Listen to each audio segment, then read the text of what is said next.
Welcome back to B.Hooked Crochet. I'm your host Brittany, and this video is the first of a 4-part Tunisian Crochet Washcloth series sponsored by Clover USA. With the launch of their brand new Interchangeable Tunisian Crochet hook set, we're celebrating with 4 washcloth patterns. Each pattern will give you the chance to use your new Clover Tunisian hooks, learn some new Tunisian crochet stitches, and make something practical in the process.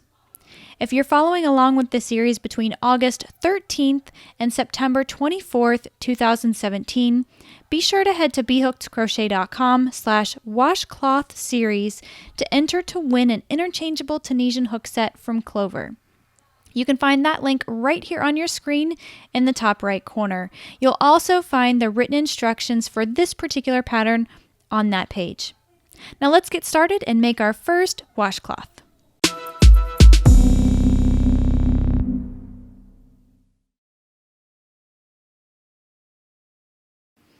We're going to begin our first washcloth by creating a slip knot. And we're going to start this project very similarly to standard crochet, if that's what you're familiar with and used to. So we're going to place that loop on our hook, and we're going to chain 34.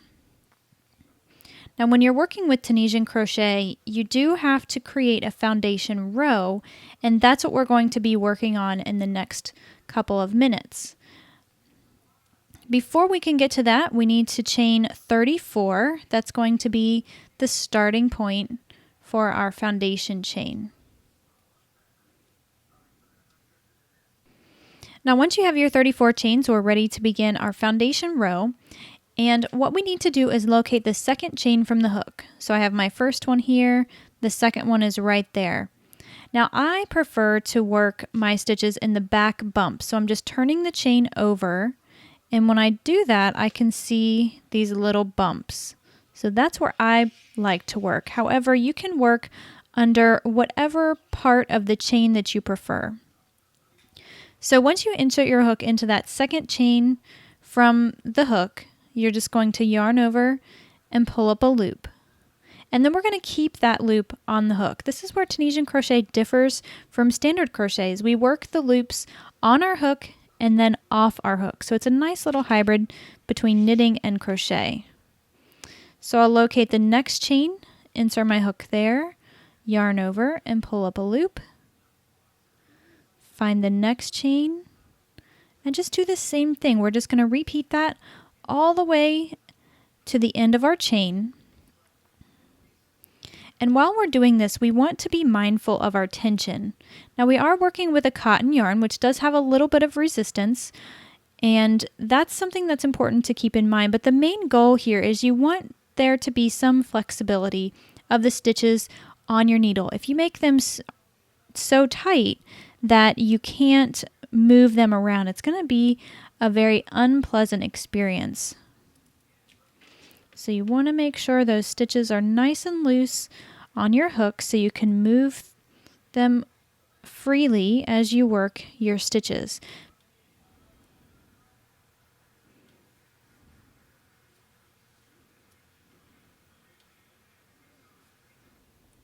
Now what we've just done here is completed our first forward pass. So we've collected a loop on our hook from every single chain. And the cool thing about these interchangeable Tunisian crochet hooks, this set that I have, is that they have a cord, so it's nice and flexible. It keeps it lightweight and easy to hold on to, but we also have these stoppers here at the end, so we don't have to worry about our stitches falling off if we push them down. So when you're working Tunisian crochet, you're always going to have a forward pass and a backward pass to every single row. Now we're still working on the foundation row and we're halfway finished.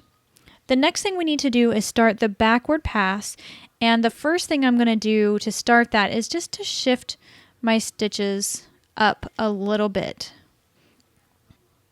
Now at the beginning of every single backward pass that we're going to do for this particular pattern and for a lot of other Tunisian crochet patterns, we're going to yarn over with that working yarn and just pull through the first loop. So just one loop there.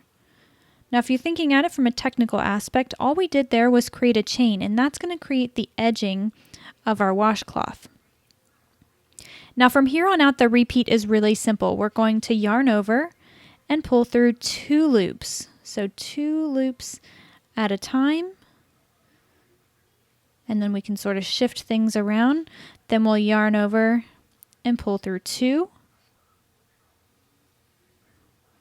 Yarn over and pull through 2. And this is our repeat. We're going to keep going until we have no more loops on our hook. And you'll see that I like to just shift my stitches up so I have something to hold on to.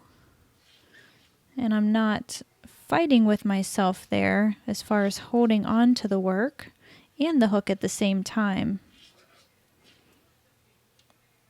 If you're a knitter, you're probably familiar with how this feels.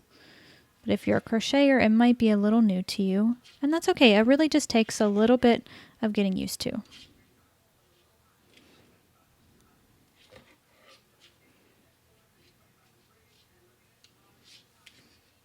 So once you've made it to the end of your row, what you're left with is our foundation. So as I mentioned, this is the foundation row for this pattern, and the next order of business is to talk about the stitch repeat. So we have this foundation row completed. We're ready to move on to row number 1. Well, this particular stitch pattern has a 2-row pattern repeat, and that's because we're going to be offsetting our stitches just a little bit to help create the design and the texture. So the first thing that we want to do is locate our first few stitches. So we have our stitch right here at the very end. We're never going to be working in that stitch because that's where our working yarn is coming from.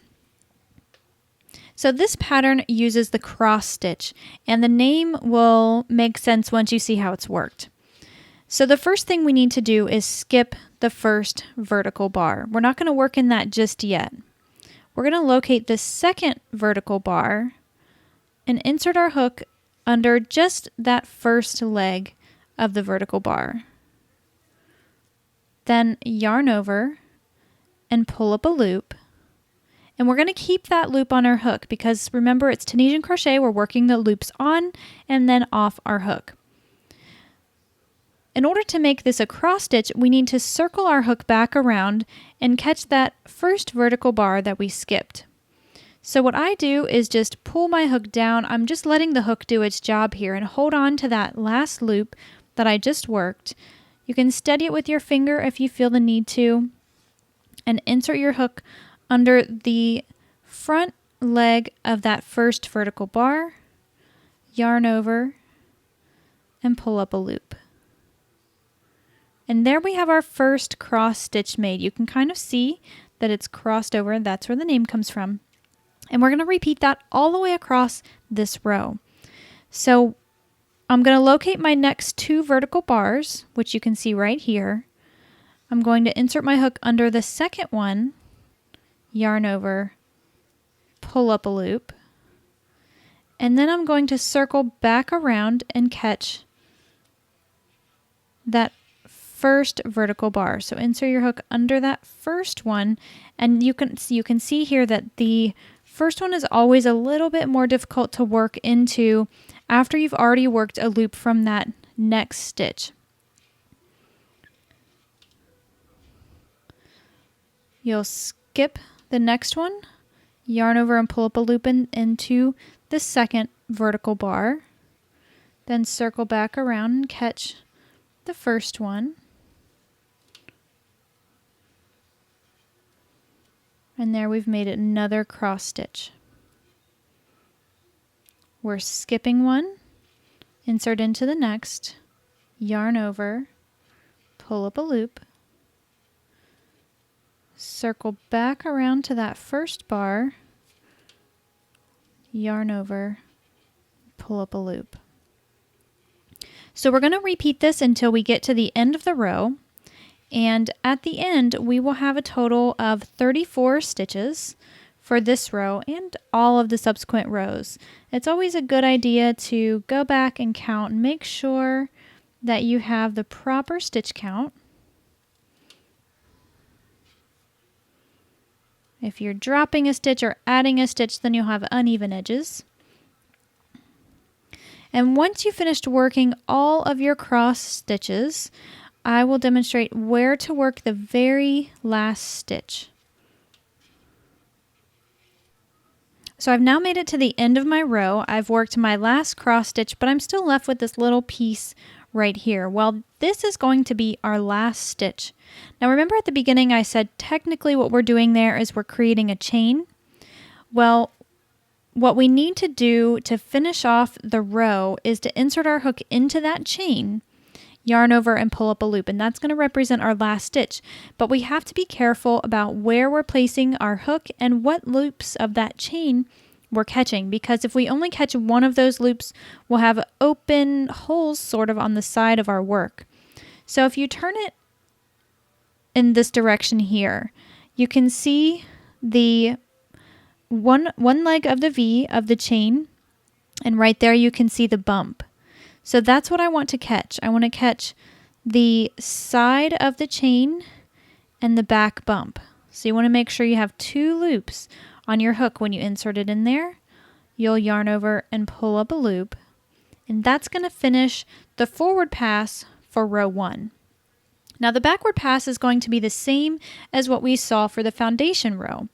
We're going to yarn over and pull through 1, and that is going to be where we're going to work our very last stitch on the next row. So just keep that in mind. Then we're going to yarn over and pull through 2 and do that all the way down the row.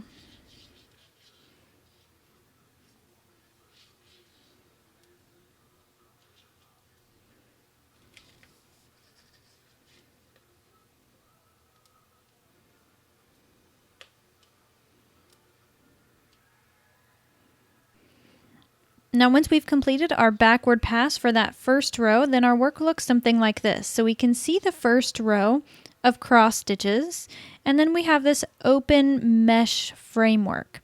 That's always going to be the case. When we work that backward pass, it's going to look like this. And we're ready to move on to row number 2. So row number 2 is going to be worked very similarly as row 1. We're going to be doing a lot of cross stitches, but we're going to start and end a little bit different because we want these to be offset from each other rather than on top of each other. So what we're going to do is locate our first bar. Once again, we can't count the one that our working yarn is coming from. So we'll just find that first vertical bar right here. We're going to insert our hook into it, yarn over, and pull up a loop. Now that's a Tunisian simple stitch. So we're just going to Tunisian simple stitch that first stitch, and then we're going to proceed with our cross stitches. So I'm locating those next 2 bars. You can see them right here. I'm going to skip over to that second one, yarn over and pull up a loop, and then I'm going to circle back around to the first vertical bar, yarn over, and pull up a loop. So I've made a cross stitch there. And we're going to cross stitch all the way until we get to the end when we have 2 stitches remaining. So the very last stitch, which is that little chain that we're working into, we want to keep that one open and the one right before it.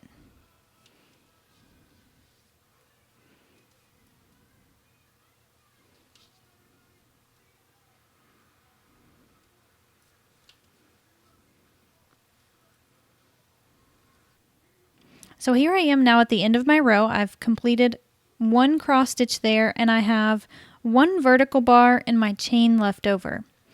So the way we want to finish off row 2 is insert our hook into that second to last stitch, or that vertical bar. We'll yarn over and pull up a loop. So we've made a Tunisian simple stitch. And then we're going to work our hook into the same 2 loops of that chain. So you'll see I'm just catching the 2 side loops there, yarn over, and pull up a loop. Now we're ready to work our backward pass of row number 2, and that's worked the same as always. We're going to yarn over and pull through that first loop, and then yarn over and pull through 2 all the way to the end of the row until we have only 1 loop left on our hook.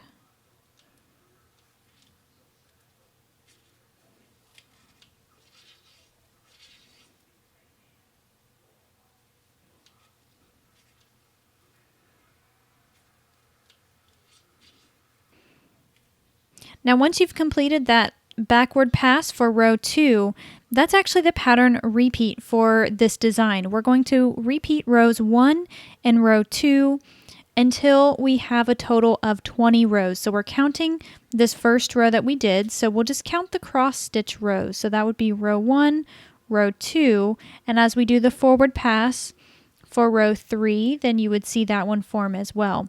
What we're going to do is repeat rows 1 and 2. So we have rows 1, row 2. We're going to start off the next row with row 1 again. So that means we're going to cross stitch for the first 2. So we're not going to create a simple stitch for row 1. We'll just go right into our Tunisian cross stitch, and we'll do that all the way across.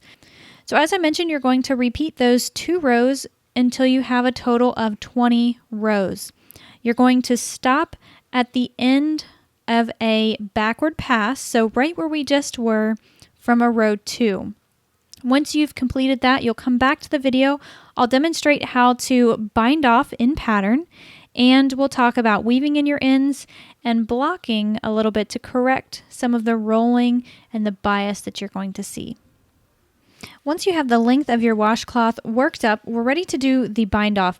Now, as I mentioned before, you'll want to make sure you end at the end of a backward pass when you're going to start a first row. So if we look back here, we can see that simple stitch from the row 2.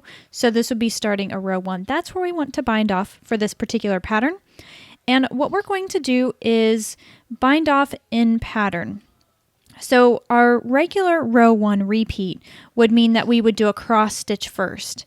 So we're still going to do that. We're going to skip the first bar, insert our hook into the next bar, yarn over, and pull up a loop. And then we're just going to slide that same loop through the loop that's on our hook.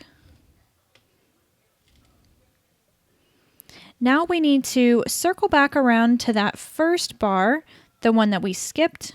We're going to insert our hook there, yarn over, pull up a loop, and then slip stitch it off. So pull that same loop through the loop on our hook. Now we're just going to do that again. We're going to skip the next bar because we're working a cross stitch. So we'll insert our hook into the next, yarn over, pull up a loop, and pull the loop through. Then circle back around, catch that skipped loop,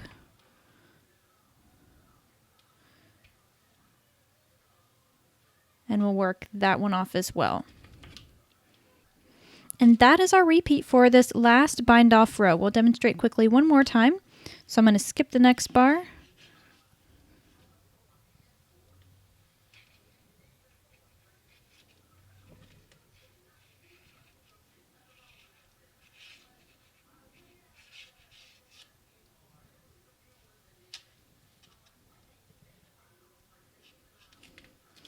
and we just want to repeat that all the way across. When you get to the end of your row, I'll demonstrate how we're going to bind off and weave in your ends.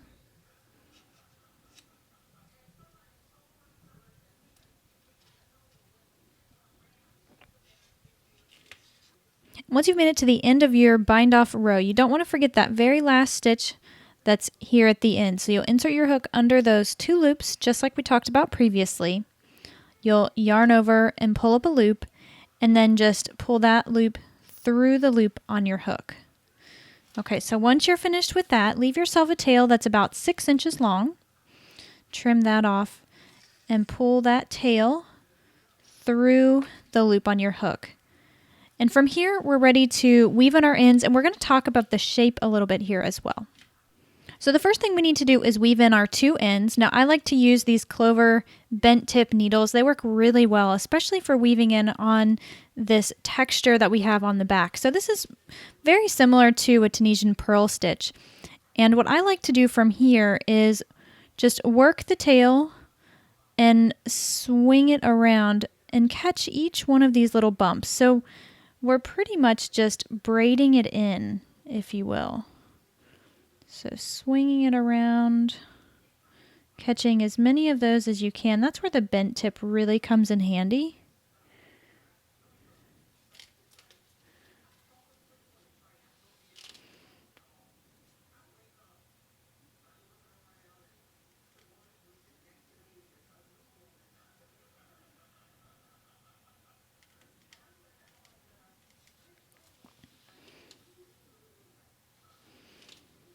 Then once you run it in one direction for a few stitches, then I just like to turn it around and work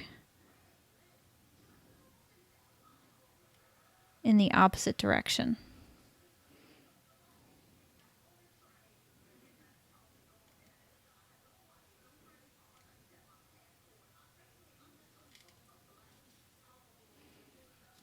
Then once you have that nice and secure, you can go ahead and trim off the tail. And then we just have that last end to weave in. So I'm going to do that next. So the last thing I want to briefly mention here is about the overall shape. So what you're seeing here, you see how we have that lean that's going, very predominantly in this direction here. Well, this is the classic case of Tunisian crochet bias, and it happens all the time. It's nothing that you did. Obviously, you can see it happens to everyone, and that's okay. It's really easy to fix.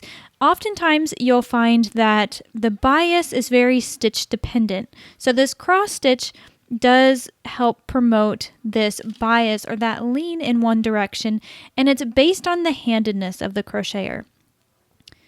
You'll find that your work will lean in the direction towards your dominant hand. So that's where we can see that shift in this direction here. Okay, so how do you fix the bias? Well, the best and easiest way that I have found to fix this is to wet block.